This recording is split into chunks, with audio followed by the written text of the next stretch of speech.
saat 3'törde bir котелда взрыв oldu. Взрыв. Жарылуу oldu.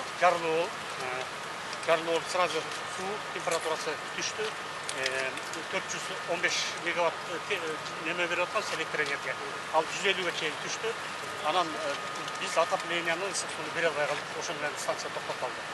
Азыр МЧСке дагы бир жолдо ыраазычылык билдиребиз. Бул иштер убагында келип, сразу баягы эмени ачак жарылуу болгондогу өрттү токтотуп, өчүрүп эметип калса дагы мындай көбөйүп кеткенге көбөйттүрбөйт.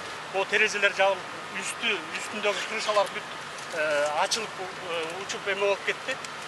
Күн чыгыш жагындагы сэндвич панелдердин баары түшүп эме болуп турган. Азыр биз убактылуу болсо дагы жылуулукту кармап туралы деп атабыз. Себеби трубалар тоңуп калбаш үчүн 3 резервде турган котелубуз бар болчу.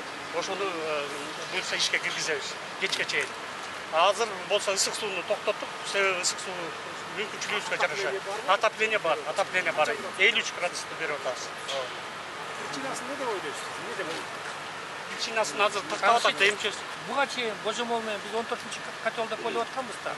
Азыр предварительный изилдөө боюнча аерде мындай скопление или газов, или угольной пыли болуп тур.